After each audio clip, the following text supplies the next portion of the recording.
Hello hello hello, good evening everyone. क्या हाल चाल है प्यारे प्यारे बच्चों के। Good evening all. आज हम लोग केमिस्ट्री में प्रारंभ बैच में मिले हैं। क्लास 11 के लिए ये बैच चल रहा है जिसमें हमारा टारगेट है बच्चों नीट 2025 में केमिस्ट्री में धमाल मचाने का। तो इसमें हमें केमिस्ट्री में देखो मचाना है धमाल, और केमिस्ट्री में धमाल का मतलब है 180 में 180। कैसे आते हैं 180 में से 180? सर क्वेश्चन की प्रैक्टिस करके, ज्यादा से ज्यादा क्वेश्चन लगा के, कितना भी पढ़ लो। क्वेश्चन नहीं लगाए तो भाई मजा नहीं आएगा, कॉन्फिडेंस नहीं आएगा, नंबर नहीं आएगा, सिलेक्शन नहीं आएगा, एमबीबीएस का सपना साकार होके नहीं आएगा। गुड आफ्टरनून इंजीनियर साहब, क्या हालचाल है? तो डॉक्टरी की पढ़ाई करते हैं आज, ठीक है? कैसे डॉक्टर बन सकते हैं आज बच्चों। हमारे पास स्टेट्स ऑफ मैटर चैप्टर का लेक्चर नंबर 2 है। पिछले लेक्चर में हम लोगों ने बेसिक बातें स्टेब्लिश की थी, right? Hello hello hello hello hello hello hello hello hello hello hello hello hello hello hello.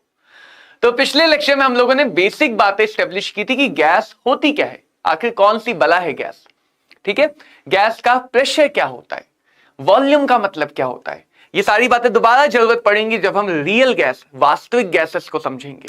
तो गैस का दाब, प्रेशर क्या है, गैस का आयतन क्या होता है, वॉल्यूम का मतलब क्या होता है, गैस की मात्रा, गैस की क्वांटिटी को मोल में कैसे दिखाया जाता है, और गैस के मानक ताप या एब्सोल्यूट टेम्परेचर का मतलब क्या होता है, यानी हम टेम्परेचर को केल्विन में बताएंगे।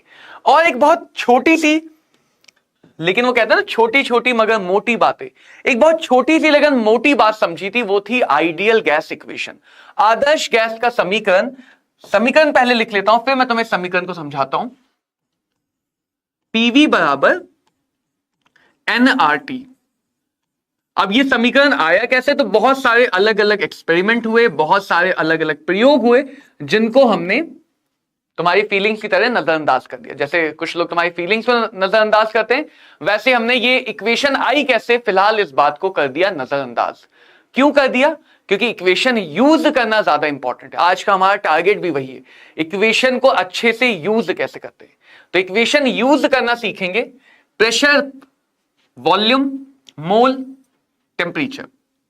आर क्या है? गैस कांस्टेंट, जिसकी वैल्यू अलग अलग यूनिट में अलग अलग आती है। इसको क्वेश्चन करने में सरलता को लाने के लिए 1/12 1/12 मान सकते हो, ठीक है? क्या मान सकते हो? 1/12 या 1/12। इसी को हमने एक दूसरा रूप भी दिया था कि अगर आयतन और मोल में, मोल को द्रव्यमान बटे मोलर द्रव्यमान, मास बटे वॉल्यूम मोलर मास लिख दें, तो ये बन जाता है pressure multiplied by molar mass is equal to density RT। Density यानी घनत्व। तो ये डेंसिटी बन जाएगा। बनेगा नहीं बनेगा? हाँ सर ये तो बनेगा, बिल्कुल बनेगा, है ना? अब समझते हैं इसको यूज कैसे किया जाता था। तो इसको यूज करने के मैंने तुम्हें 3 तरीके समझाए थे पिछली क्लास में। पिछली क्लास में ही मैंने तुम्हें इसके 3 तरीके समझाए थे। पहला तरीका यह है कि तुम्हें 3 कोई मान दिए हो, प्रेशर दिया हो, वॉल्यूम दिया हो, मोल दिया हो, टेम्परेचर दिया हो, 4 में से कोई 3 दिया हो, चौथा निकालना है। तो इसका चौथा कर देंगे, इस इक्वेशन का चौथा बना लेंगे। कैसे? ये अकेला ऐसा क्वेश्चन का तरीका है जहां पे तुम्हें R का मान रखना पड़ेगा, R की वैल्यू रखनी पड़ेगी, ठीक है? Good evening Sonu, Keshari. दूसरा तरीका क्या होता है? दूसरे तरीके में कंपैरिजन होता है। जब एक गैस 2 अलग अलग स्टेट में दी जाए, एक गैस 2 अलग अलग अवस्थाओं में दी जाए, या एक ही अलग अलग गैसेस की 2 अलग अलग अवस्थाएं हो, जहां पे हम उनको कंपेयर करेंगे, तो देखो यहां से R क्या आ जाएगा? R का मान आएगा PV डिवाइडेड बाय NT। और R तो सबके लिए कांस्टेंट है, R तो यूनिवर्सल कांस्टेंट है। तो हम एक गैस मान लो P1 V1 N1 T1, इसको लिख सकते हैं P2 V2 divided by N2 T2। कभी भी तुम्हें बच्चों ये सोचना ही नहीं है, कभी भी ये नहीं सोचना है कि सर यहां पे बॉयल का लॉ कब लगाएंगे, चार्ल्स का लॉ कब लगाएंगे, गेल-लुसेक लॉ कब लगाएंगे, एवोगैड्रो लॉ कब लगाएंगे। हर बार हम आइडियल गैस इक्वेशन लगाएंगे। इतनी ज्यादा वर्सटाइल है ना ये आइडियल गैस इक्वेशन, उतने तो कोई नहीं है। दूसरा, इसी को इस रूप में अगर लेना चाहो तो P1 M1 ρ1 T1 बराबर P2 M2 m यानी मोलर द्रव्यमान, ρ2 T2, क्योंकि ये वाला भी R के बराबर है और ये वाला भी R के बराबर है। R एक यूनिवर्सल कांस्टेंट है, यानी चाहे तुम नाइट्रोजन लो, चाहे हाइड्रोजन लो, चाहे ऑक्सीजन लो, किसी भी कंडीशन पे लो, R की वैल्यू कभी नहीं बदलेगी। R की value will never never ever never change. R की वैल्यू कभी नहीं बदलेगी। तो अगर R की वैल्यू कभी अलग नहीं आएगी तो ये रेशियो कभी भी अलग नहीं आएगा, इसीलिए हम इससे कंपेयर करते हैं। तीसरा तरीका मैंने कहा था बाद में समझेंगे। तीसरा ऐसा तरीका है जहां पे यूजुअली हम मोल को कन्वर्ट करते हैं। मोल को कन्वर्ट नहीं करते, सॉरी, मोल को कंजर्व करते हैं। कंजर्व मतलब कोई ऐसी चीज जो घट बढ़ ना रही हो, जिसकी वैल्यू में कोई चेंज ना हो। तो कंजर्वेशन का मतलब क्या है कि जितने मोल, लेकिन कंजर्वेशन हमेशा टोटल पे कर सकते हो, ये ध्यान रखना। जितने मोल पहले थे उतने ही मोल बाद में होंगे, लेकिन ये हमेशा टोटल के लिए बात करेंगे। अगर एक से ज्यादा चीजें तो सबको अलग अलग लेके ऐड करके लिख देंगे। तो कंजर्वेशन की क्वेश्चन जेई के कुछ अच्छे क्वेश्चंस में जरूरत पड़ती है। नीट लेवल पे बहुत ज्यादा कन्वर्जन वाले क्वेश्चन नहीं बनते, कन्वर्जन वाले ज्यादा क्वेश्चन नहीं बनते। तो ये हमने समझा था, राइट। आज का काम क्या है? आज का काम बहुत स्पेशल है, क्योंकि मैंने तुम्हें कहा था 90% से ज्यादा क्वेश्चन इस चैप्टर के हम इस इक्वेशन से लगा सकते हैं। तो आज हम वही क्वेश्चन सीखने वाले। पहले क्वेश्चन सीखेंगे, फिर थ्योरी पढ़ेंगे कि भाई गैस लॉ क्या क्या है, पार्शियल प्रेशर क्या है। देखो, क्वेश्चन पढ़ो और क्वेश्चन पढ़ के एक मतलब समझना। At a constant temperature, temperature constant है, ठीक है।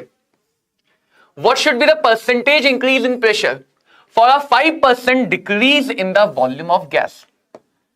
क्वेश्चन पढ़ के अगर तुम्हें फील आता है कि गैस दो अलग अलग स्टेट में है, गैस दो अलग अलग अवस्थाओं में है, तो तुम कंपेयर कर सकते हो। क्या लिखोगे? P1 V1 N1 T1, P2 V2 N2 T2, ये लिख देंगे, ठीक है, बढ़िया। ये तो लिखना आता ही हमें, लिख दिया। अब जिन जिन चीजों को क्वेश्चन ने खुद कांस्टेंट बोल दिया है, या जिन जिन चीजों के बारे में क्वेश्चन ने नहीं बोला, जब तक क्वेश्चन खुद ना बोल दे कि भाई कंटेनर खुला हुआ है, कंटेनर खुला हुआ है, या कंटेनर में लीकिंग है, तब तक गैस की जो क्वांटिटी है वो चेंज नहीं हो पाएगी। बंद कंटेनर के अंदर गैस की क्वांटिटी फिक्स रहेगी। तो जिन भी चीजों की बात नहीं हुई है, प्रेशर वॉल्यूम की बात हुई, क्वांटिटी की कोई बात नहीं हुई है, तो हम मान सकते हैं कि क्वांटिटी कांस्टेंट है, यानी मोल कट गए, मोल चेंज ही नहीं हुए। टेम्परेचर क्वेश्चन ने खुद बोला है कांस्टेंट है, टेम्परेचर कट गया। अपने आप जो भी लॉ लगना है, बॉयल्स लॉ, चार्ल्स लॉ, जो भी लगना है वो अपने आप बन के आएगा। अब देखते क्या दिया है, 5% डिक्रीज इन वॉल्यूम। इसका क्या मतलब है? मान लेते हैं V1 हमारा x है, V1 हमारा x है, तो V2 कितना हो गया? x में से डिक्रीज यानी माइनस कितना परसेंट, हमेशा किसी का होगा, तो x में से 5% कम हो गया, x में से 5% कम हो गया। हेलो चंदन, MR महतो, क्या हालचाल? तो आज बच्चों हम लोग क्वेश्चन करें आइडियल गैस इक्वेशन के। बहुत काम की इक्वेशन है, मतलब इस चैप्टर में तो यूज होता है, और भी बहुत सारी जगह मोल संकल्पना अलग अलग जगह यूज होता है। तो इसलिए आइडियल गैस इक्वेशन के क्वेश्चन समझ रहे हैं, PV = nRT की। जो बच्चे लेट आए हैं थोड़ा सा पीछे जाके देख सकते हैं कि हम इक्वेशन को यूज कैसे करते हैं, PV = nRT को यूज कैसे करते हैं, ठीक है। तो x में से कितना घटा? 5%। परसेंट हमेशा किसी का होगा, तो किसका 5% घटा? जो पहले से वॉल्यूम थी, जितना आयतन पहले से था। तो ये हो जाएगा x -5 divided by 100 into x। 100 को एलसीएम ले लो, तो अब नया वॉल्यूम कितना हो गया? 95/100x। नया वॉल्यूम कितना हो गया? 95/100x। चलो देखते हैं। P1 हमें नहीं पता, V1 x है, P2 हमें नहीं पता, V2 कितना है? 95x/100। x से x उड़ा दिया पहले ही, तो P2 आगे की जो नया वाला प्रेशर है वो थोड़ा बढ़ के आएगा। और इन बातों के लॉजिक को दिमाग में बैठाओ कि अगर तुम किसी चीज का, किसी गैस का प्रेशर बढ़ाओगे तो गैस दबेगी, वॉल्यूम कम होगा। हाँ चंदन, लेकिन मैंने तुम्हें इसीलिए बुलाया है कि थोड़ा बहुत क्वेश्चन की प्रैक्टिस कर लो। थोड़े बहुत ज्यादा देखो, हिंदी के टर्म नहीं है। प्रेशर यानी दाब, वॉल्यूम यानी आयतन, टेम्परेचर यानी तापमान, मोल यानी कि मोल, मोल तो मोल ही होता है मात्रा। आर गैस नियतांक। बाकी क्वेश्चन में हिंदी इंग्लिश से ज्यादा फर्क पड़ता नहीं है, तो इसलिए क्वेश्चन की प्रैक्टिस कर सकते हो आइडियल गैस इक्वेशन की, जिसका भी मन हो। वरना ही मैं तुम लोग को अलग से भी करवाऊंगा, ऐसा नहीं कि नहीं करवाऊंगा, बट अभी प्रैक्टिस करने से फायदा होगा कि जब उस टाइम भी कराऊंगा तो थोड़ा और ज्यादा कॉन्फिडेंस आएगा।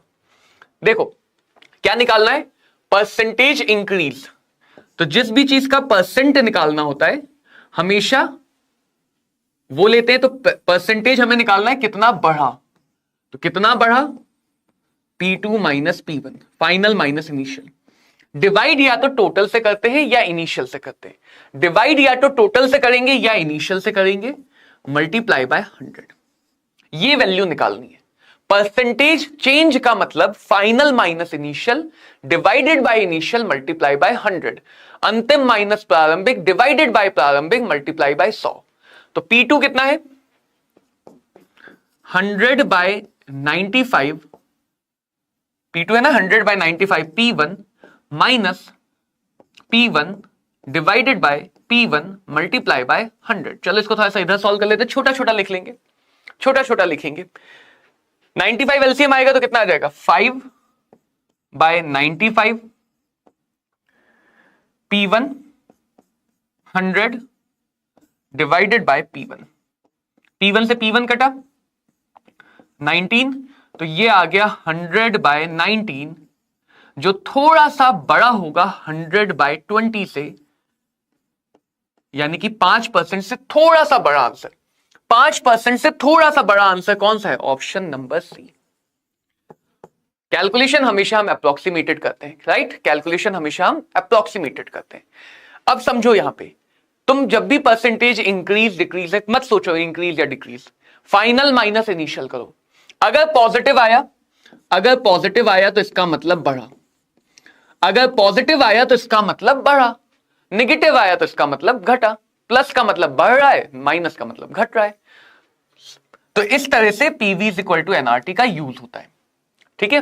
परसेंटेज वाले क्वेश्चन में थोड़ी मेहनत ज्यादा होगी, परसेंटेज वाला नहीं होगा तो नॉर्मल क्वेश्चन भी होते हैं। अभी और क्वेश्चन दिखाता हूं, देखो देखो ये वाला समझते हैं, ये भी फ्रैक्शन जैसा, इसको समझते हैं। फ्रैक्शन का मतलब एक का हिस्सा। एक बच्चा था तुम्हारी जगह, तुम्हारे जैसा, मोनू नाम दे देते हैं। तो मोनू भैया एक्सपेरिमेंट कर रहे थे, मोनू भैया एक्सपेरिमेंट कर रहे थे।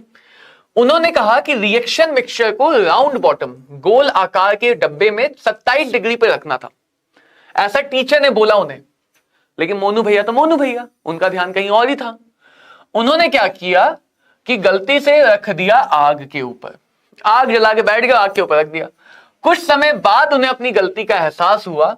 उन्होंने एक थर्मोमीटर लिया और पता चला टेम्परेचर हो चुका है 477, करवाना था 27 डिग्री पे काम, और काम हो गया 477। एयर का कितना फ्रैक्शन बाहर आया, एयर का कितना फ्रैक्शन, फ्रैक्शन मतलब पार्ट ऑफ वन, एक का हिस्सा बाहर भाग गया। एक्सपेल्ड आउट का मतलब बाहर भागा। देखो अगर तुम इन्हीं क्वेश्चन में, फिजिकल केमिस्ट्री के क्वेश्चन में डायग्राम बना लेते तो क्वेश्चन और ज्यादा बेहतर समझ में आता है। एक गोल पेंदी का लोटा, गोल पेंदी का राउंड बॉटम फ्लास्क लिया, ठीक है। इसमें कुछ कराना था काम, 27 डिग्री पे कराना था, 27 डिग्री पे कराना था, लेकिन उन्होंने क्या कर दिया 477 डिग्री सेल्सियस, टेम्परेचर बहुत बढ़ गया।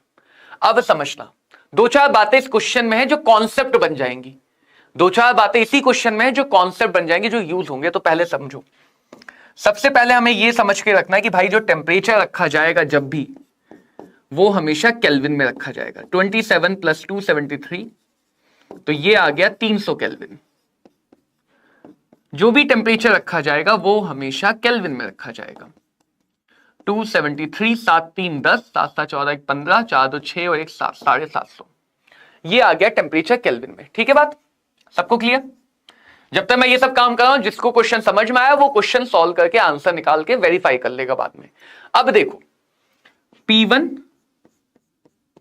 अब तुम्हें ये हिंट मिलना शुरू होगा, ये फील लगनी शुरू होगी कि कैसे डिसाइड करते हैं कहां पे कौन सा फॉर्मूला लगाना है। फिजिकल केमिस्ट्री में यहां भी एक हिस्सा है जो बच्चा बहुत ज्यादा अटकता है, सर कौन सा फॉर्मूला कहां लगाएं। तो जब भी दो अलग अलग स्टेट हो, दो अलग अलग गैस हो, कंपेयर कर डालो। जब भी दो सिचुएशन हो कंपेयर कर डालो, हमेशा आंसर आएगा। अब V1 P1 V1 N1 T1।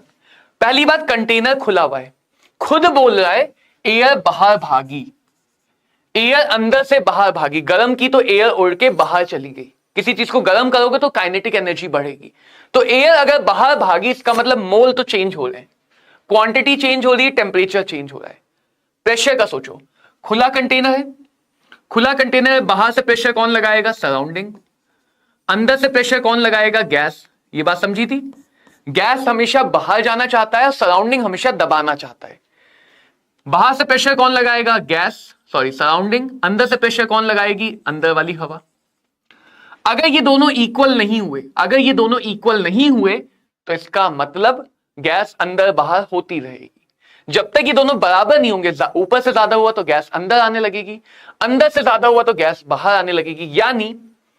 यानी अगर तुम्हारे पास एक खुला हुआ बर्तन है, खुला हुआ कंटेनर है, ओपन कंटेनर है, तो उस कंटेनर के अंदर अंदर बाहर का प्रेशर हमेशा सेम रहना चाहिए।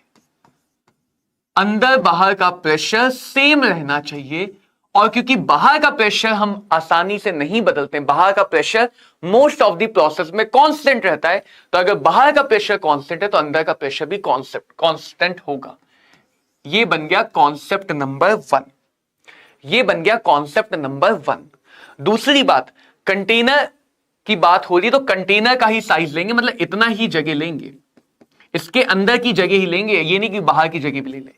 तो जब तक कंटेनर में ये ना बोला जाए पिस्टन लगा है, कंटेनर फैल सकता है, सिकुड़ सकता है, तब तक कंटेनर की वॉल्यूम भी क्या रहेगी? कांस्टेंट।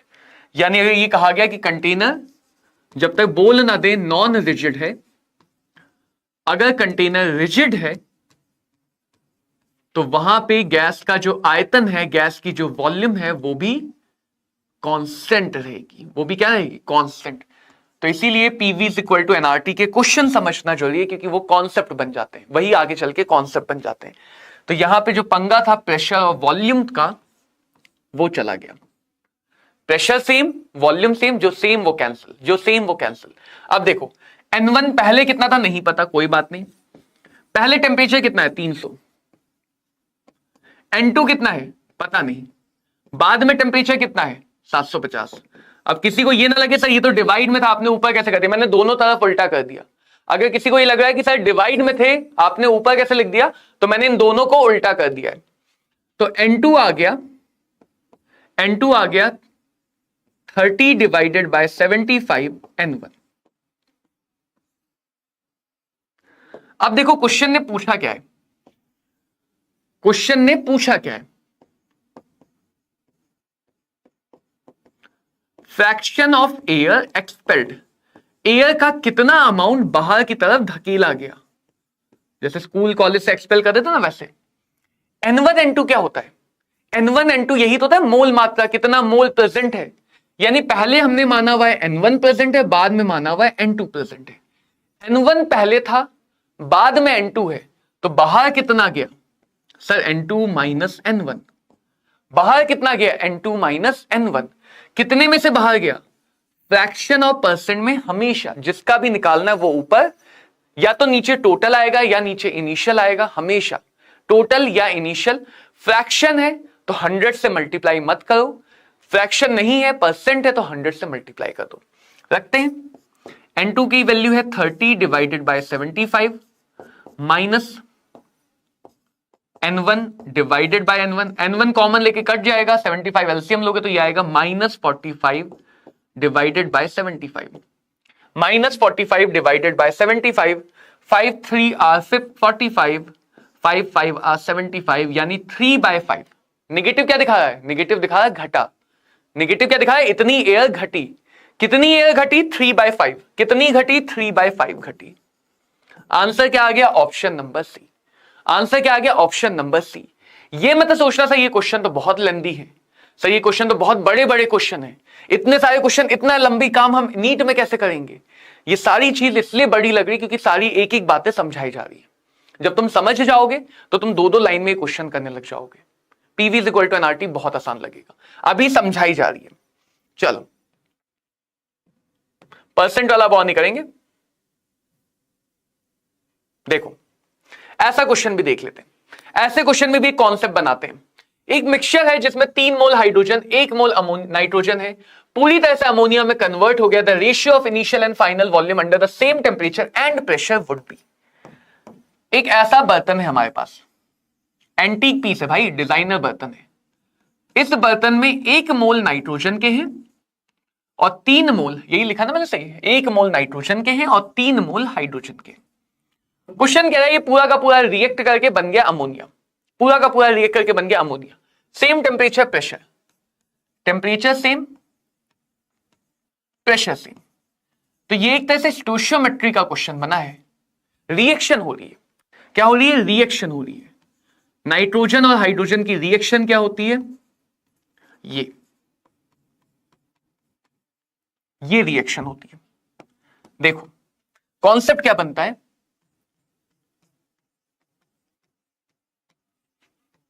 अगर मैं इसे शुद्ध भाषा में बोलूं तो जितनी भी गैस है, अगर हम एक आइडियल वर्ल्ड की बात करें, एक आदर्श दुनिया की, तो ऐसे याद रख सकते हो कि जितनी भी गैस पार्टिकल हैं सब के सब अंधे और एक नंबर के मतलबी हैं।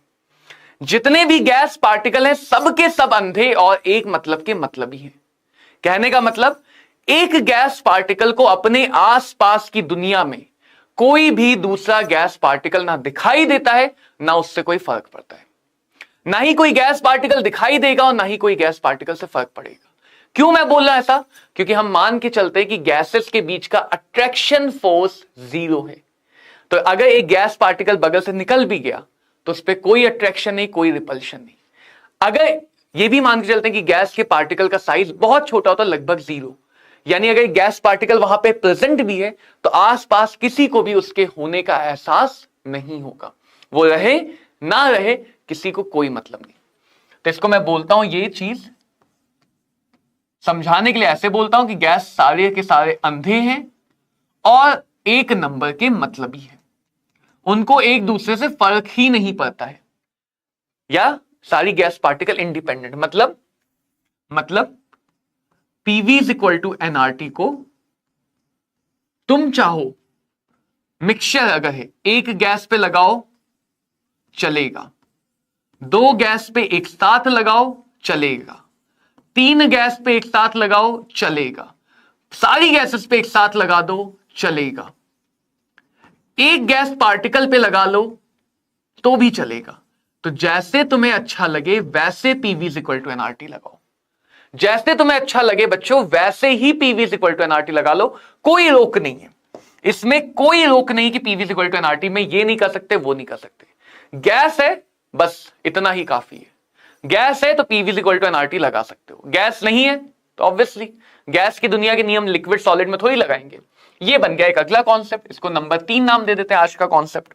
देखो पहले क्या है, नाइट्रोजन हाइड्रोजन, कुछ वॉल्यूम नहीं होगी, वॉल्यूम का ही रेशियो निकालना है।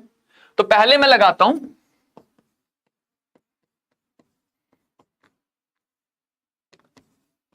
देखो ओवरऑल हम काम यही करेंगे, P1 V1 N1 T1 P2 V2 N2 T2, यही तो होता है सर। हाँ बिल्कुल यही होता है कि P1 V1 upon N1 T1 is equal to P2 V2 upon N2 T2।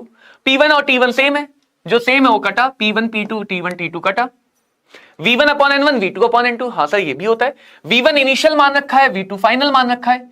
Initial final का रेशियो चाहिए तो V1 को इधर ले आओ, V2 को उधर ले आओ, V2 इधर आया तो N1 उधर चला गया, N2 इधर आ गया। अब सर बस यही तो जानना है कि N1 इनिशियल मोल टोटल कितने हैं और ये जानना है कि N2 फाइनल मोल टोटल कितने हैं। सर टोटल क्यों बोल रहे हो? क्योंकि टोटल इसलिए बोल रहे हैं क्योंकि यहां पे टोटल वॉल्यूम की बात की गई है, इनिशियल और फाइनल। समझ पाए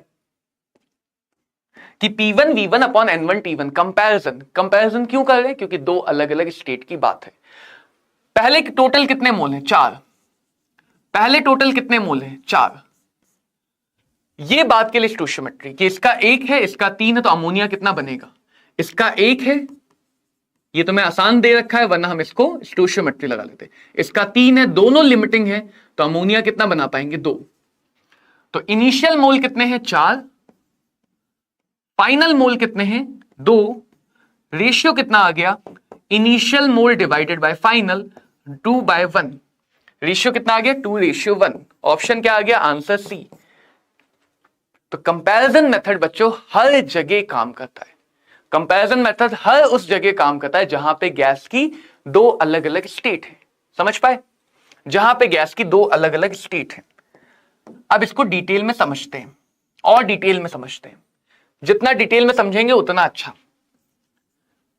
नाइट्रोजन के मोल कितने हैं 1 मोल, हाइड्रोजन के मोल कितने हैं 3 मोल।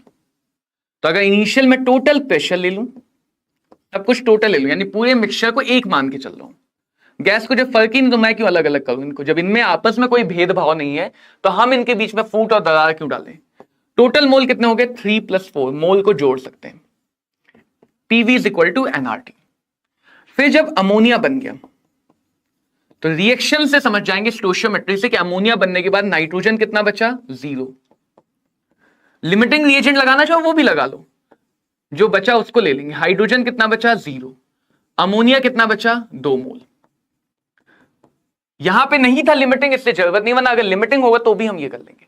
तो अमोनिया बनने के बाद टोटल कितना है, अमोनिया बनने के बाद टोटल कितना है, अमोनिया बनने के बाद टोटल मोल 0 + 0 + 2, इसलिए 2 RT। तो ऐसा नहीं कि मैं फाइनल टोटल मोल में टोटल ले रहा हूं, अमोनिया का अकेले का नहीं ले रहा हूं। नाइट्रोजन हाइड्रोजन बचे नहीं इसलिए नहीं लिया गया। उसके ये जानना हो बचे या नहीं बचे, स्टोइचियोमेट्री लगा लो। इन दोनों को डिवाइड कर लो, प्रेशर सेम, इसको 1 इसको 2 मान लेते हैं। Pressure same temperature same ratio आ जाएगा, pressure same temperature same ratio आ जाएगा, pressure same temperature same ratio आ जाएगा। V1 और V2 का ऑप्शन नंबर सी। जल्दी से भाई बता दो सबको समझ में आया नहीं आया, चमक गया क्वेश्चन अच्छे से या नहीं चमका, चमक गया अच्छे से या नहीं चमका। अब मैं तुम्हें और चीजें समझाता हूं, एक और कॉन्सेप्ट बनाएंगे भाई, कॉन्सेप्ट की कमी थोड़ी है। अभी मैं तुम्हें यूडियोमेट्री का कॉन्सेप्ट भी सिखाऊंगा, चिंता की कोई बात नहीं। देखो देखो देखो देखो देखो क्वेश्चन को पढ़ो क्या कह रहा है। 2 फ्लास्क हैं भैया A और B, ठीक है 2 फ्लास्क, ये हमारा फ्लास्क और एक फ्लास्क हमारा एंटीक फ्लास्क A और B। दोनों की वॉल्यूम है 1 लीटर, 1 लीटर 1 लीटर। दोनों में SO2 और Br2 गैस, नहीं दोनों में नहीं, एक में SO2 है रिस्पेक्टिवली क्रमशः, तो एक में SO2 है और एक में Br2 है, ठीक है बात, कोई बात नहीं। दोनों में टेम्परेचर प्रेशर दिया है, तो 340 केल्विन यहां भी है और 340 केल्विन यहां भी है। 1.5 एटमॉस्फेरिक प्रेशर यहां भी है, 1.5 एटमॉस्फेरिक प्रेशर यहां भी है ना।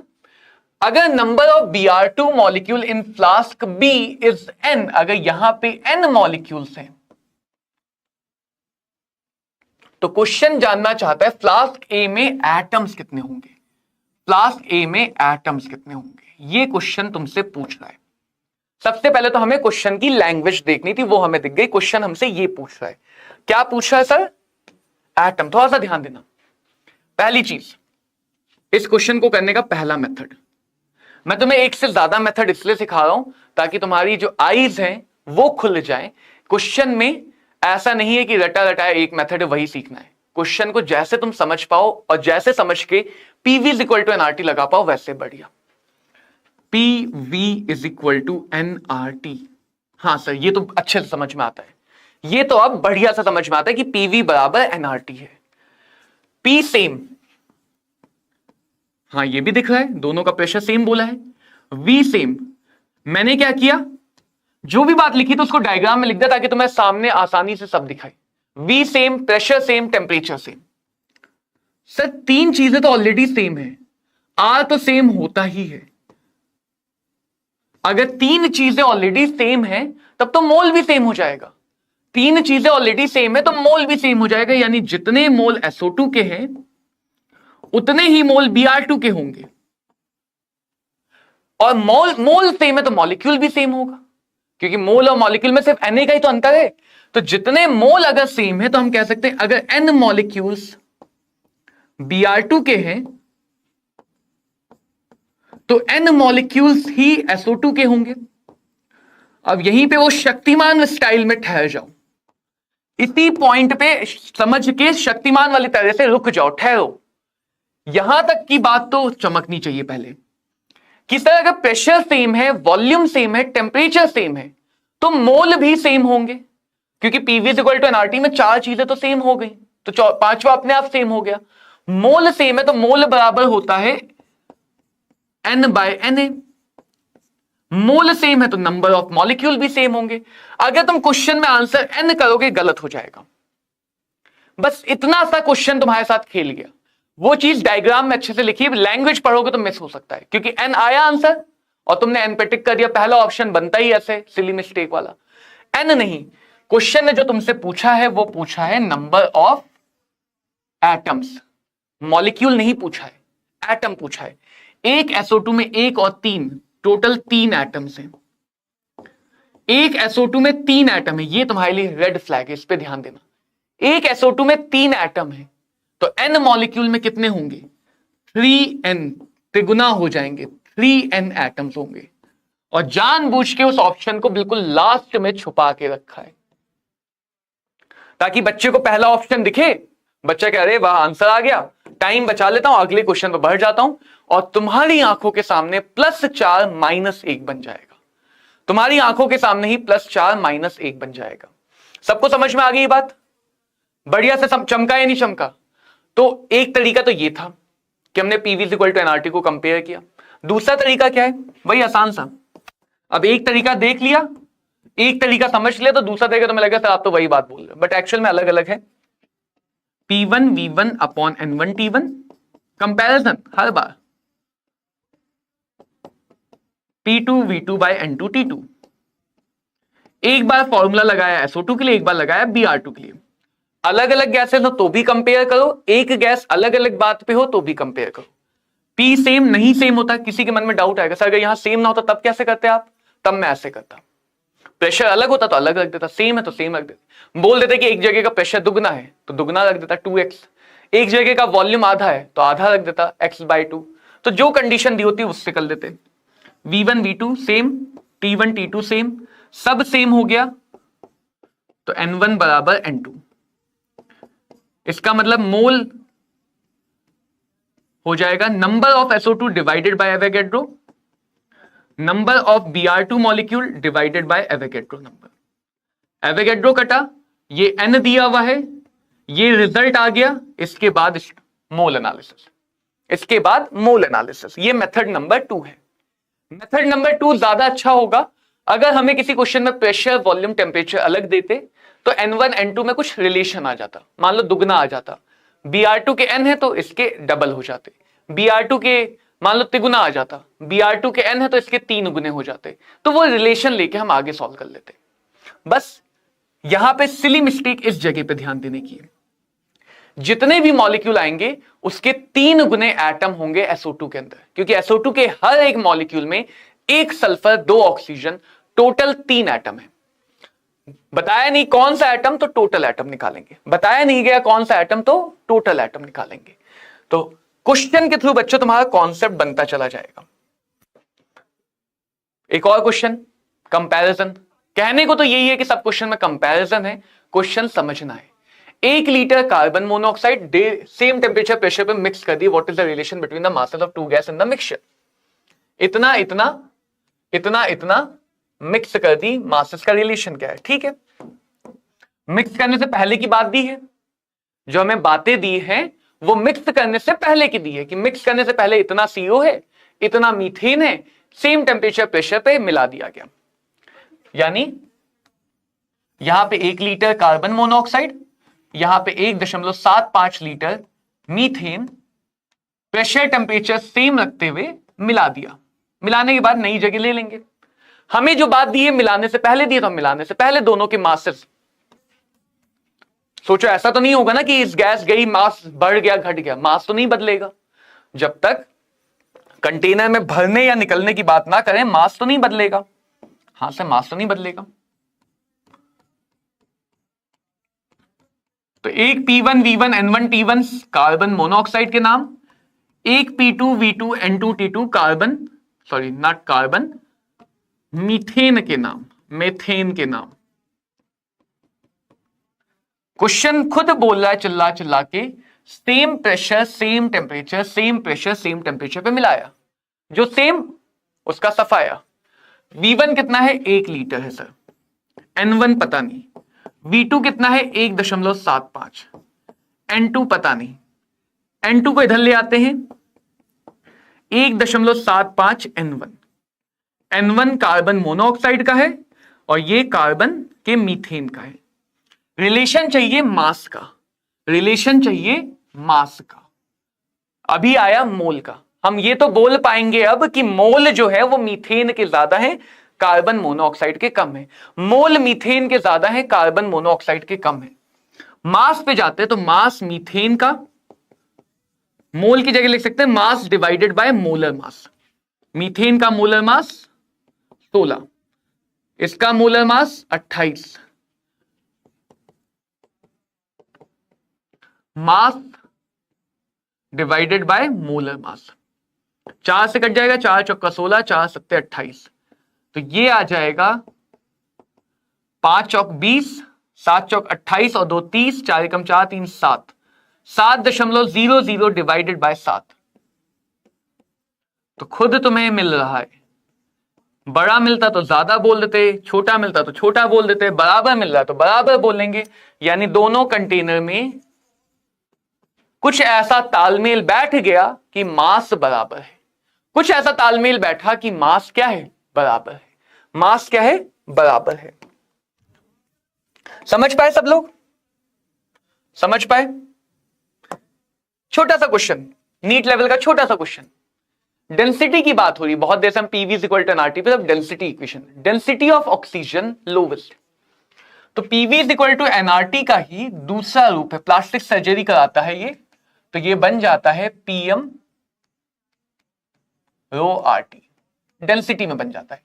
तो यहां से देखें तो डेंसिटी होगा भैया pressure molar mass RT. Oxygen है तो मोलर मास चेंज तो नहीं होगा, मोलर मास तो सेम रहेगा, आर भी सेम रहेगा। तो जब तक गैस ना बदल दे तब तक मोलर मास नहीं बदलेंगे, है ना, जब तक गैस नहीं बदलेंगे तब तक मोलर मास नहीं बदलेंगे।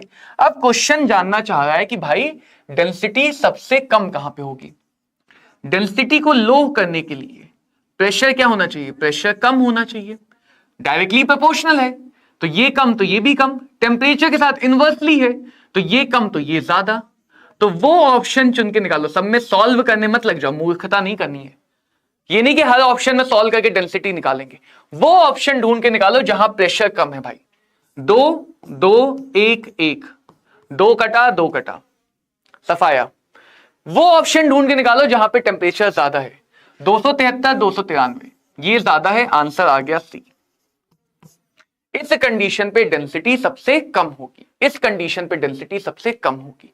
क्वेश्चन पूछता ज्यादा कब होगी, ज्यादा कब होगी, हाईएस्ट कब होगी, उल्टा कर लेते, वो ऑप्शन ढूंढते जहां पे प्रेशर ज्यादा है टेम्परेचर कम है।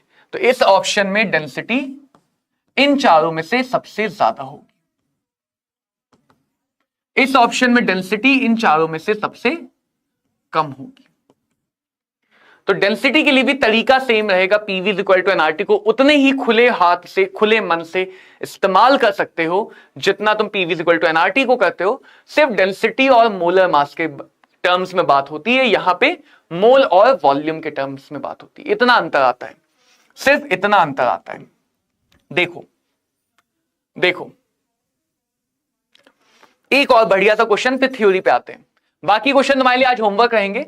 At 0 degree Celsius, the density of a certain gaseous oxide at 2 bar is same as that of dinitrogen at 5 bar. Molar mass of the oxide. Dinitrogen का मतलब नाइट्रोजन का मॉलिक्यूल, 2 नाइट्रोजन। क्वेश्चन क्या है, density same है, 2 gases अलग अलग है, हाँ, कंपैरिजन अलग अलग है, कंपैरिजन।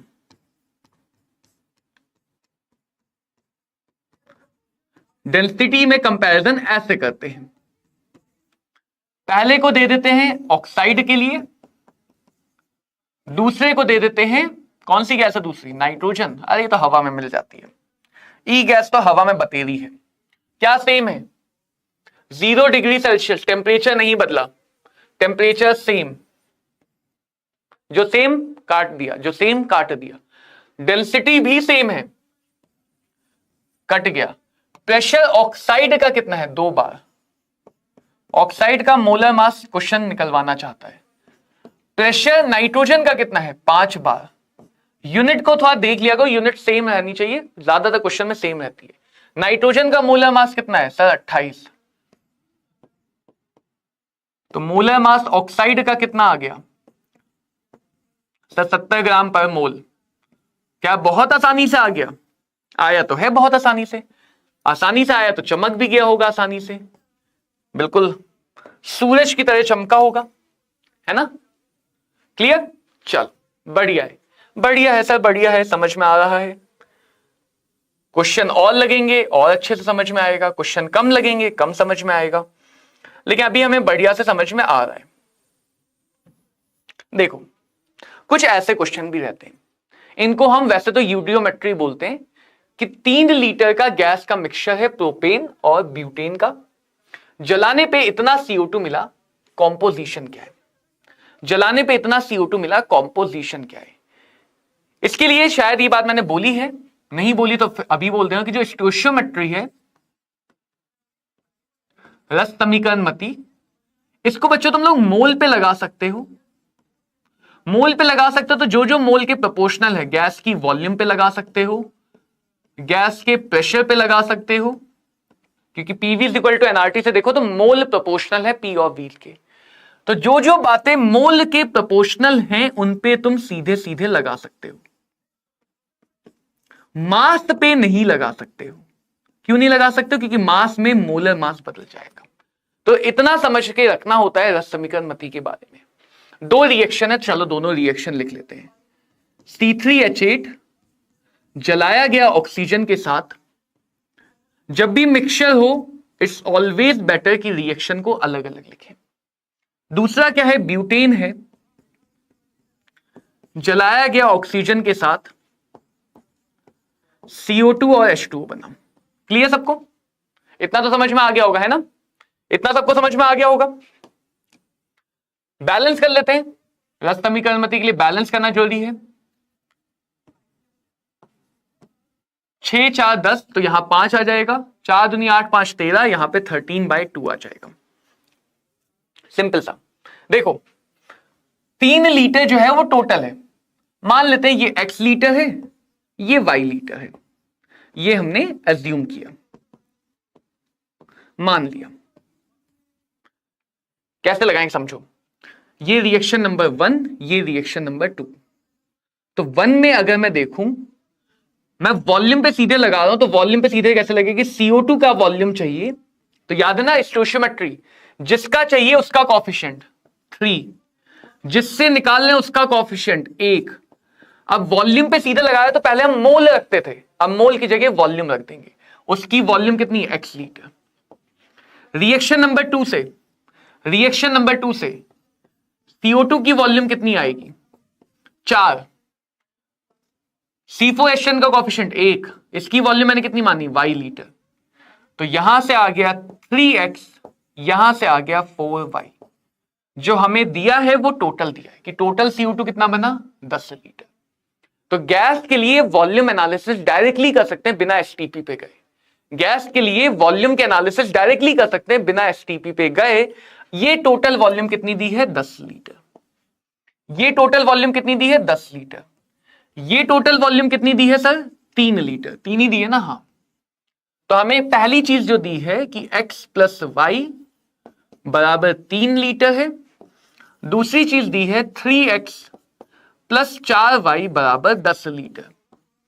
तो पहले वाले में 3 से गुणा कर लेते हैं। पहले वाले में 3 से गुणा करेंगे तो ये बन जाएगा 3X 3Y बराबर 9। 3X 3Y बराबर 9। अब माइनस कर लो, ये कटा, 4Y माइनस 3Y, Y बराबर 1, यानी Y आ गया 1 लीटर। Y आ गया 1 लीटर। Y 1 आ गया तो X रख लो, टोटल 3 है, Y 1 है तो X कितना हो गया? 2 लीटर। तो यानी मिक्सचर में एक गैस 1 लीटर है, दूसरी गैस 2 लीटर है। एक 1 लीटर है, दूसरी 2 लीटर है। तो हम अपनी गैस की इक्वेशन को, अपने आइडियल गैस इक्वेशन को रिएक्शन पे भी अप्लाई कर सकते हैं। आइडियल गैस इक्वेशन को रिएक्शन पे भी अप्लाई कर सकते हैं। कैसे करते हैं उस बात को समझो कि जैसे तुम मोल के लिए स्टोइचियोमेट्री लगाते थे वैसे ही गैसेस की वॉल्यूम, लेकिन सिर्फ गैस के लिए। ये दोनों काम सिर्फ गैस के लिए, कंसंट्रेशन के लिए, यानी कंसंट्रेशन कहां मिलेगा? सॉल्यूशन में। तो जैसे तुम मोल के लिए स्टोइचियोमेट्री लगाते थे वैसे ही यहां पे मैंने स्टोइचियोमेट्री वॉल्यूम पे लगाई। ध्यान दो, जिसकी वॉल्यूम निकालनी है बराबर जिसकी निकालनी है उसका कोएफिशिएंट डिवाइड बाय जिससे निकालनी है उसका कोएफिशिएंट मल्टीप्लाई बाय वॉल्यूम। मोल पे लगाते तो इधर मोल इधर मोल, वॉल्यूम पे लगाएंगे तो इधर वॉल्यूम इधर वॉल्यूम। तुम चाहो तो मोल वाली इक्वेशन बनाओ, मोल को PV is equal to NRT से रख दो, सब कुछ कट जाएगा, सिर्फ वॉल्यूम बच जाएगा। तो वॉल्यूम पे भी तुम डायरेक्टली स्टोइचियोमेट्री लगा सकते हो। ऐसे ही हम आगे चल के प्रेशर पे भी लगाएंगे, कहीं पे मोलैरिटी पे भी लगाएंगे। बस मास अकेला ऐसा है जिसपे डायरेक्ट स्टोइचियोमेट्री नहीं लगेगी। अकेला मास ऐसा है जिसपे डायरेक्टली स्टोइचियोमेट्री अप्लाई नहीं करेंगे। चलो, ये बात मुझे लगता है समझ में आ गई। और अगर ये बात समझ में आ गई तो मिक्सचर वाले क्वेश्चन, बहुत सारे अलग अलग क्वेश्चन अब तुम कर लोगे। अब बात करेंगे उन लॉज की। अब उन लॉज की बात करेंगे जिनसे आइडियल गैस इक्वेशन आई। तो सबसे पहला लॉ दिया था बॉयल भैया ने, उबल गए थे लॉ देते देते, बॉयल कर गए थे। इनके नियम को कहते हैं पीवी लॉ या पीवी नियम। इनके नियम को बोलते हैं प्रेशर वॉल्यूम लॉ या प्रेशर वॉल्यूम का नियम। तो कैसे समझोगे? आओ अपनी इक्वेशन पे हम उल्टा समझेंगे। हम लॉस को बाद में देखेंगे, ये इक्वेशन हम देख चुके हैं जो इन्हीं लॉ से आई है। समझना इस बात को, थोड़ा सा इस बात को अलग से समझना। कल को ये मत कहना सर आपने ये कैसे लिख दिया, इसी लॉ से ये आया है। तो बॉयल ने प्रेशर और वॉल्यूम का रिलेशन निकाला था। पीवी लॉ का मतलब प्रेशर वॉल्यूम का रिलेशन। तो प्रेशर वॉल्यूम के अलावा बाकी जो भी है कांस्टेंट मान लो। तो अगर मैं कांस्टेंट कर दूं गैस की क्वांटिटी और गैस का temperature, N constant, R constant, T constant, तो पीवी इज इक्वल टू एक कांस्टेंट आ जाएगा, उसको नाम दे लेता हूं K1। पहला कांस्टेंट है इसलिए नाम दे दिया K1।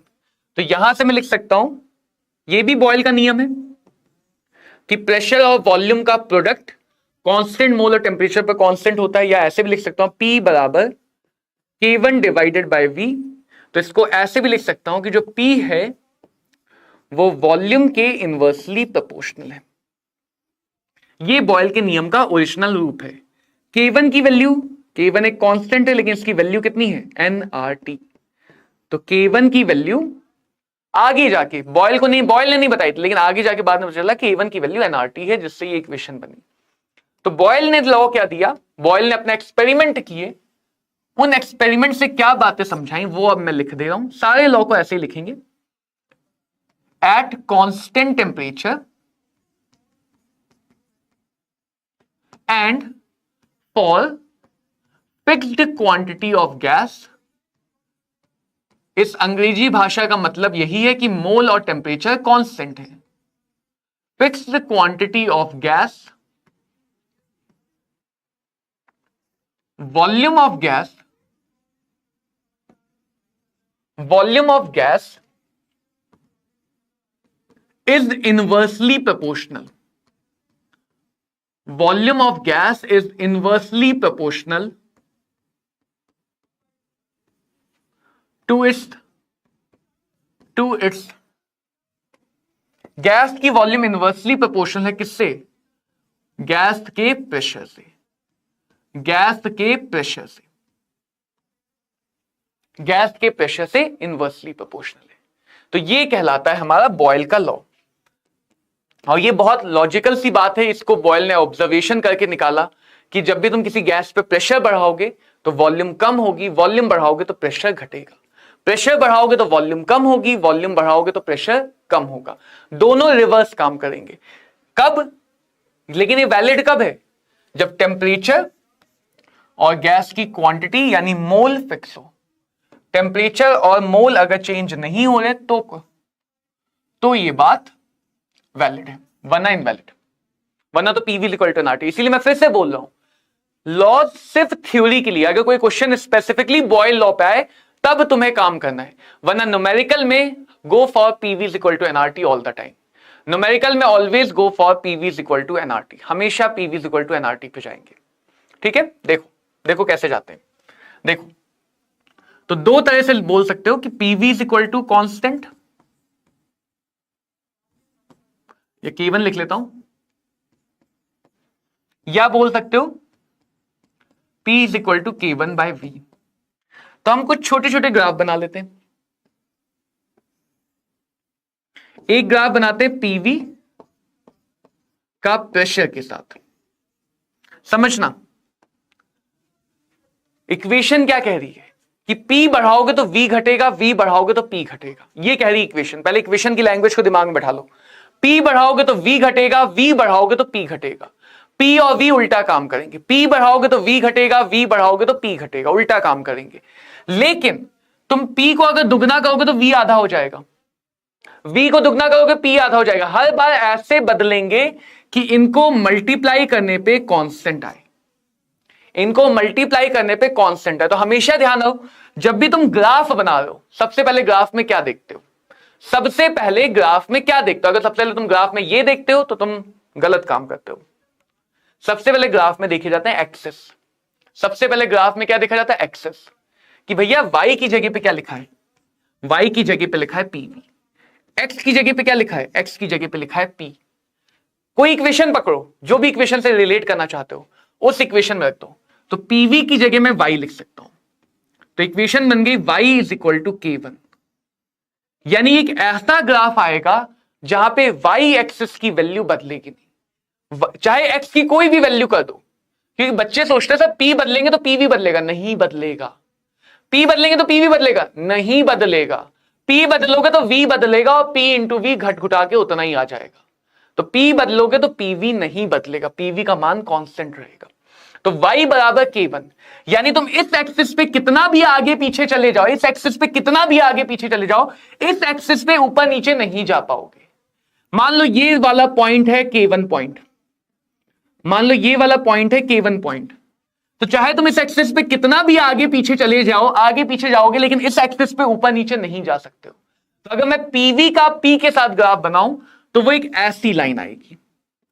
ये लाइन होता है PV is equal to constant. कभी कभी क्वेश्चन में 4 ग्राफ दे देते हैं, क्वेश्चन की झलक दिखा देता हूं। ऐसा क्वेश्चन P वर्सेस V का ग्राफ, अब इस ग्राफ के ऊपर क्वेश्चन सॉल्व करो। तो उसके लिए तुम्हें ग्राफ अच्छे से समझ में आना चाहिए कि कोई ग्राफ बना तो क्यों बना। और ग्राफ बनाने का आसान तरीका है कि always go for the axis. Axis पे क्या लिखा है पहले वो देखो, एक्सिस पे क्या लिखा है पहले वो देखो। अब देखो एक और ग्राफ दिखाता हूं, एक और ग्राफ दिखाता हूं। अगला ग्राफ दिखाता हूं P का 1/V के साथ, P का 1/V के साथ, V के साथ नहीं। तो इस बार P की जगह Y लिख सकता हूं और 1/V की जगह X लिख सकता हूं। तो देखो यहां पे क्या लिख सकता हूं? P बराबर K1 इंटू 1/V। इसीलिए का एक्सिस पे पहले ध्यान दो, पहले एक्सिस पे ध्यान दो। P Y की जगह पे लिखा हुआ है और 1/V पूरा का पूरा X की जगह पे, X की जगह V नहीं है, ऐसे मत लिख देना, ये गलत हो जाएगा। अभी ये वाला ग्राफ नहीं है, 1/V को ही X लिया गया है। इसीलिए कहा ग्राफ के एक्सिस को अच्छे से ध्यान दो, 1/V को ही क्या लिया है? X लिया है, 1/V को ही X लिया है। तो ये इक्वेशन बन गई। क्या ये तुम्हारी सीधी रेखा, सरल रेखा की इक्वेशन है? y बराबर mx, स्ट्रेट लाइन, y बराबर mx जैसी इक्वेशन है या नहीं है? जितना तुम x एक्सिस पे आगे जाओगे y उतना बढ़ेगा। तो ये इक्वेशन आ गई ऐसी, y बराबर x एक्सिस, या p बराबर K1 divided by v, p बराबर K1 डिवाइडेड बाय v, ऐसे भी कह सकते हो, ऐसे भी कह सकते हो। एक और ग्राफ समझाता हूं। इक्वेशन देखो हम लोग यही यूज करें, p बराबर K1 बटे v या pv बराबर K1। मान लो क्वेश्चन कहे ये ग्राफ बना के दिखाओ, क्वेश्चन कहे ये ग्राफ बना के दिखाओ, log p का log v के साथ। कोई बात नहीं, कोई बात नहीं, ये भी बनेगा। कैसे नहीं बनेगा? ये भी बनेगा, देखो कैसे बनेगा। log p का बनाना है log v के साथ, कोई दिक्कत नहीं। चाहो तो पहले ऐसे लिख लो PV बराबर K1। लॉग चाहिए तो पहले दोनों तरफ लॉग लगा दो, लॉग को बैठा दो दोनों तरफ, लॉग PV बराबर लॉग K1। K1 मैंने क्यों बोला, क्योंकि आगे आने वाले कांस्टेंट को K2 K3 ऐसे बोलूंगा। अब इसमें लॉग की प्रॉपर्टी लगा दो कि सर लॉग A गुणे B log A plus log B होता है, तो लॉग P गुणे V हो जाएगा log P plus log V बराबर लॉग K1। अब देखें तो log P लिखा हुआ है y एक्सिस पे और log V लिखा हुआ है x एक्सिस पे। log P भैया लिखे y एक्सिस पे और log x लिखा है, log V लिखा है x एक्सिस पे।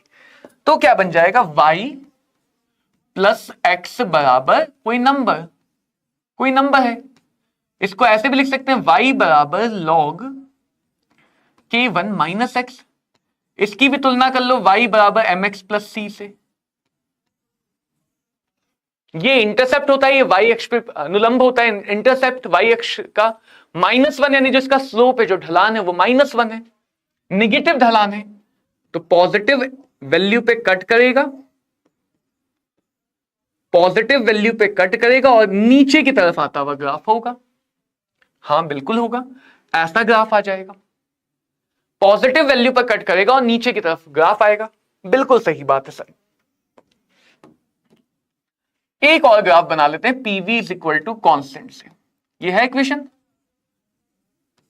P वर्सेस V का ग्राफ, P वर्सेस V का ग्राफ। इस बार देखो P लिखा है y की जगह और V लिखा है x की जगह, यानी यहां से देखें तो x गुणे y is equal to constant आ गया। ये ग्राफ अगर तुमने अभी तक नहीं सुना है तो इसको बोलते हैं रेक्टेंगुलर हाइपरबोला। इसको बच्चों हम लोग बोलते हैं रेक्टेंगुलर हाइपरबोला। क्या बोला? हाइपरबोला। हाइपरबोला इसका शेप कैसा होता है? क्योंकि दोनों इनवर्सली है तो एक 0 है तो दूसरा इनफाइनाइट, तो ये इनफाइनाइट से आता है और इनफाइनाइट को चला जाता है, इनफाइनाइट से आता है और इनफाइनाइट को चला जाता है। एक बार ग्राफ को अच्छे से समझ लो तो बाकी आगे वाले लॉ के ग्राफ में इतनी मेहनत, इतना समय नहीं लगेगा। यहां पे पहले ग्राफ को अच्छे से समझ लो। तुम्हारे सिलेबस में मुझे नहीं लगता है नीट लेवल पे तुम्हें 3 के अलावा कोई और ग्राफ मिलता है। एक सरल रेखा स्ट्रेट लाइन y बराबर mx प्लस c, एक रेक्टेंगुलर हाइपरबोला x गुणे y बराबर कांस्टेंट, और एक पैराबोला जहां पे एक की पावर 1 है दूसरे की पावर 2 है, जैसे प्रोजेक्टाइल मोशन में, प्रक्षेप गति में, प्रोजेक्टाइल मोशन में प्रक्षेपण।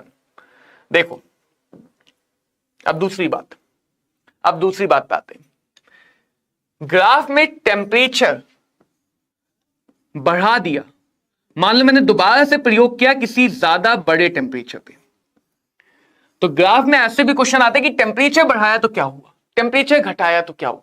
तो देखो अगर मैंने टेम्परेचर बढ़ाया तो K1 का मान बढ़ेगा, यानी अगर मैं यही प्रयोग दोबारा से करूं, एक नया ग्राफ बनाना चाहूं, दोबारा से करके एक नया ग्राफ बनाना चाहूं, तो अगर मैं टेम्परेचर को बढ़ा रहा हूं तो K1 का मान क्या होगा? बढ़ेगा। तो टेम्परेचर को बढ़ाया तो K1 कहां पे है? K1 ये दिखा रहा है y अक्ष पे कि y का मान कांस्टेंट है, लेकिन कितना? तो अगर मैं बड़े टेम्परेचर पे कहूं तो ये ग्राफ ऊपर की तरफ शिफ्ट हो जाएगा, यानी अगर मैं टेम्परेचर बढ़ाता हूं तो मुझे लाइन मिलेगी, शेप ऐसा ही मिलेगा लेकिन ऊपर मिलेगा, शेप ऐसा ही मिलेगा लेकिन ऊपर मिलेगा।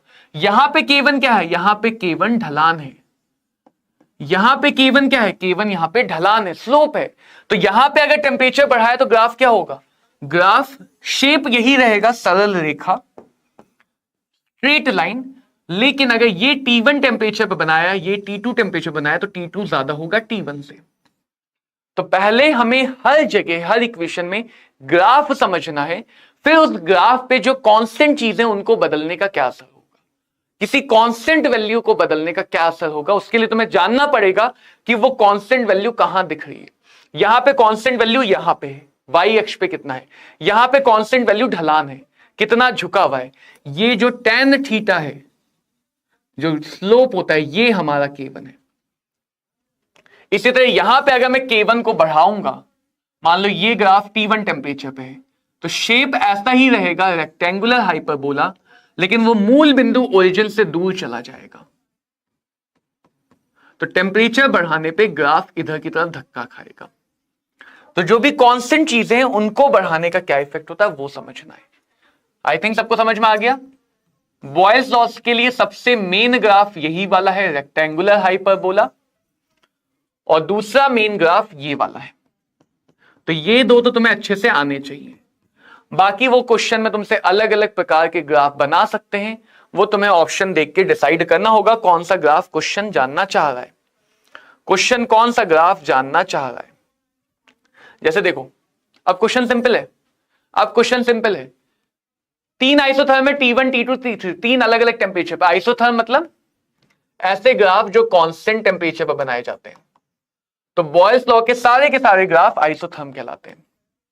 बॉयल्स लॉ के सारे ग्राफ आइसोथर्म कहलाते हैं, क्योंकि ये कांस्टेंट टेम्परेचर पे बन रहे हैं। आइसो का मतलब सेम, थर्म का मतलब टेम्परेचर। तो जो भी ग्राफ कांस्टेंट टेम्परेचर पे बनता है वो आइसोथर्म। तो तीन आइसोथर्म बने, 1 2 3, P versus V। P versus V वाला ग्राफ बॉयल्स लॉ में कैसा होता है? Rectangular hyperbola. रेक्टेंगुलर हाइपरबोला, क्या बोला? हाइपरबोला। तो अगर ये टेम्परेचर में मान लू T3, ये टेम्परेचर मान लू T2, ये टेम्परेचर मान लू T1, तो ग्राफ इस दिशा में टेम्परेचर का बढ़ना दिखाता है। वही शेप लेकिन टेम्परेचर का बढ़ना दिखाता है। कौन सा DNP रूल, डिहाइड्रेशन के रेट वाला कौन सा क्वेश्चन कर लिया तुमने? सारे DNP रूल से सॉल्व हुए थे, सारे DNP रूल से ही सॉल्व होते हैं। और DNP रूल क्या पढ़ लिया तुमने? नीट में जो डिहाइड्रेशन वाला क्वेश्चन था वो सिंपल था कि डिहाइड्रेशन जब भी होता है कार्बोकेटायन बना के होता है, और कार्बोकेटायन अगर है, हाँ बबलू ढाका, कार्बोकेटायन अगर है वहां पे बगल में कभी भी 3 डिग्री या 4 डिग्री की पोजीशन हो तो रीअरेंजमेंट हो सकता है। तो नीट इस बार जो नीट में डिहाइड्रेशन वाला क्वेश्चन था उसमें रीअरेंजमेंट भी करना था। तो ये हमेशा के लिए बात है कि जिस भी अभिक्रिया में कार्बोकेटायन है वहां पे रीअरेंजमेंट होता है, कार्बोकेटायन है वहां पे रीअरेंजमेंट हो सकता है। कंडीशन सिर्फ इतनी कि बगल में 3 डिग्री या 4 डिग्री की पोजीशन। ठीक है, तो हम सीधे सीधे बोल सकते हैं कि अगर इस दिशा में टेम्परेचर बढ़ रहा है तो पहले ग्राफ का टेम्परेचर ज्यादा, दूसरे का कम, तीसरे का और कम। रिलेशन मिल गया। क्या रिलेशन मिला? T1 ज्यादा है। अच्छा अच्छा अच्छा अच्छा, ऑप्शन सी आंसर हो गया। चलो आगे बढ़ जाते हैं। ऑप्शन सी हो गया आंसर। चलो अब आगे बढ़ते हैं। तो ये हो गया बच्चों हमारा बॉयल्स का लॉ। ये क्या हो गया? बॉयल्स का लॉ।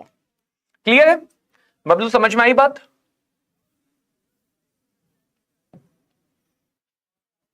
देखो, कोई ऐसा रूल पढ़ाओ जिसका सर पैर ना हो तो फिर फायदा नहीं। मतलब कुछ ऐसे रूल्स होते हैं, कुछ ऐसी ट्रिक होती है जो हम कहीं कहीं पे अप्लाई कर सकते हैं बबलू। तो अगर तुमने कुछ ऐसा रट लिया कि ये चीज हमेशा काम करेगी और वो ट्रिक हुई तो हो सकता है काम ना करे। तो कभी भी शॉर्ट तरीके पे जाते हैं तो उसकी लिमिटेशन जरूर पता होनी चाहिए। शॉर्ट तरीके पे जाते हैं तो उसकी लिमिटेशन पता होनी चाहिए। ठीक है, हाँ okay, very good. Charles law क्या है? चार्ल्स है हमारा वीटी लॉ। चार्ल्स है हमारा VT law. PV is equal to NRT. VT law का मतलब तुम्हें वी और टी का रिलेशन देता है चार्ल्स लॉ। तो चार्ल्स लॉ ऐसे बनाया गया था कि अगर हम एन और पी को कांस्टेंट करते हैं, वी और टी का लॉ है तो वी और टी के अलावा एन और पी कांस्टेंट। तो अगर हम एन और पी को कांस्टेंट कर दें तो देखो ये पूरा कांस्टेंट हो गया। तो जो भी लॉ है मैं उसके अकॉर्डिंग मॉडिफाई कर ले रहा हूं अपने पीवी इक्वल टू एनआरटी को। तो चार्ल्स भैया ने ये बात कही थी। इसका भी स्टेटमेंट बिल्कुल तुम बॉयल जैसा लगा सकते हो। इसका भी स्टेटमेंट बॉयल जैसा कर सकते हो। At constant pressure and for fixed quantity of gas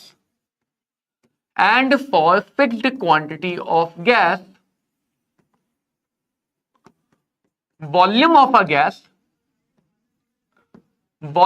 gas is directly proportional। वहां पे डायरेक्टली इनवर्सली था ना, इनवर्सली लिखा था ना हमने, हाँ, डायरेक्टली प्रोपोर्शनल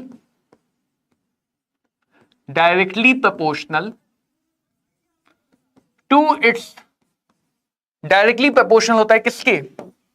एब्सोल्यूट टेम्परेचर। बस टेम्परेचर में ये ध्यान रखना कि डिग्री सेल्सियस और केल्विन बहुत अलग अलग वैल्यूज हो जाती हैं।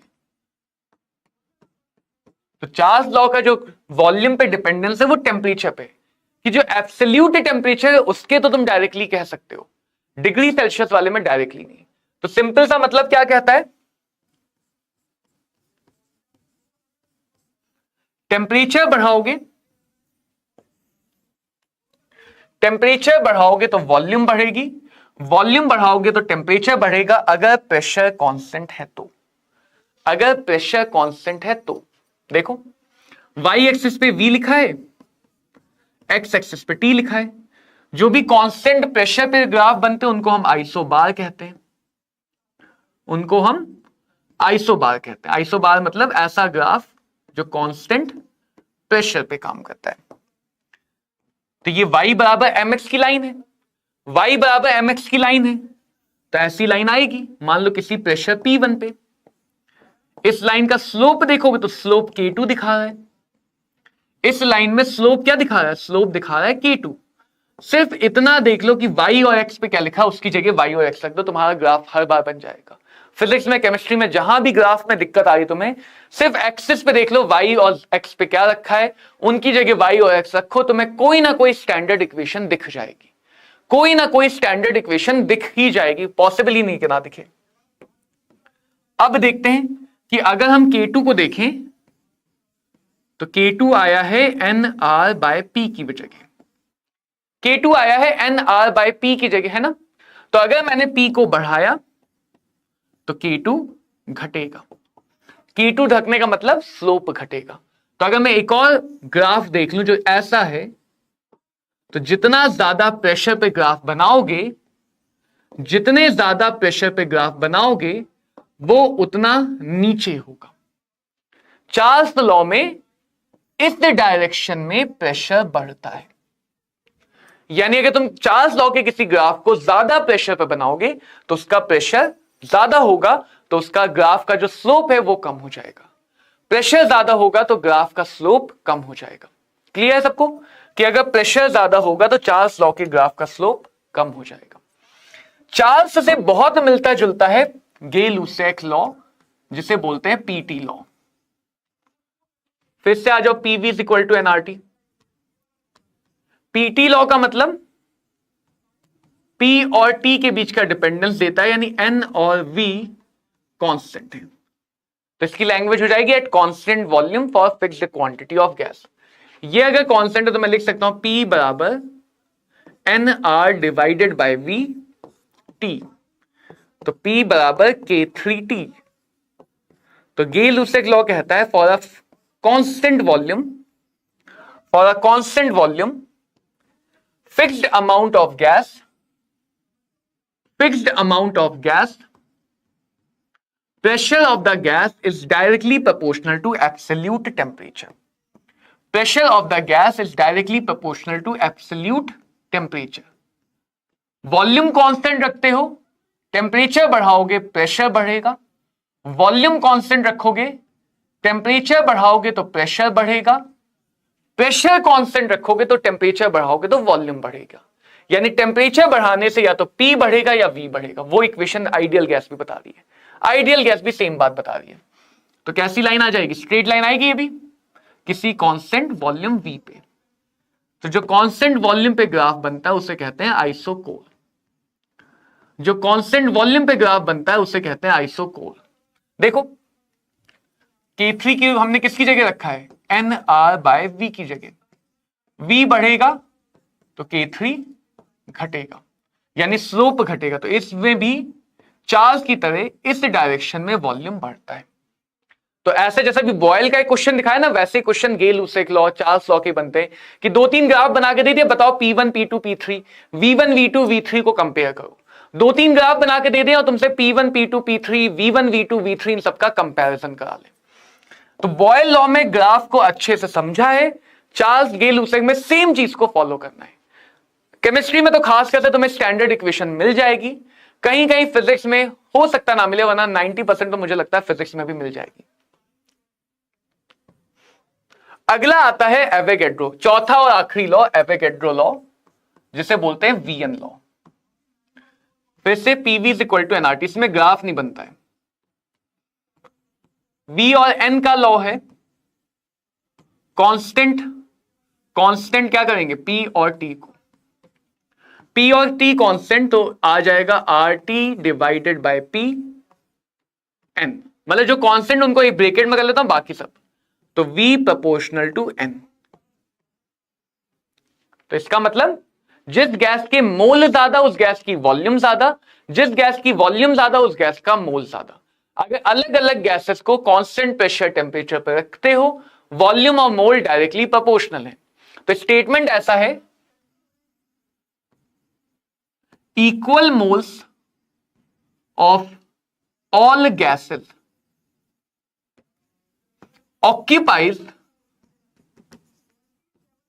occupies equal volume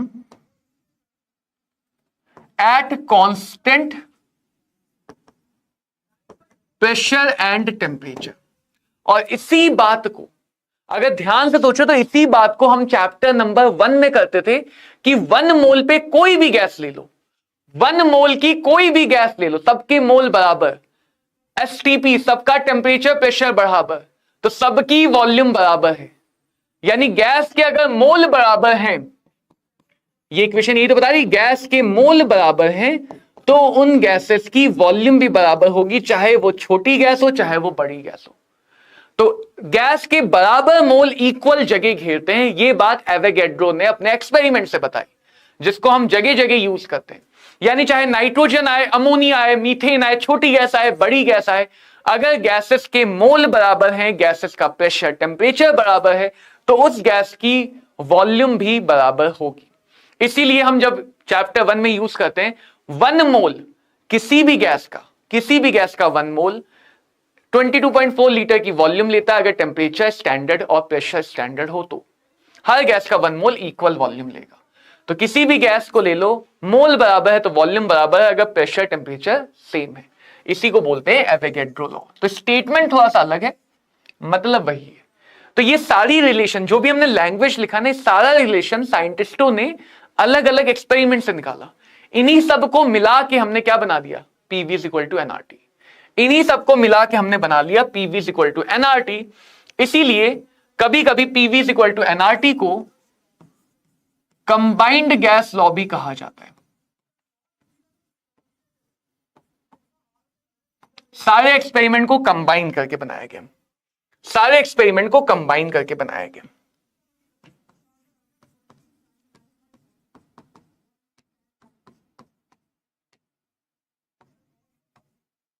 तो आज का तुम्हारा काम है कि आइडियल गैस को अच्छे से रिवाइज करो और आइडियल गैस के क्वेश्चन की प्रैक्टिस करो। अगली क्लास में बच्चों हम लोग डाल्टन्स लॉ के बारे में पढ़ेंगे।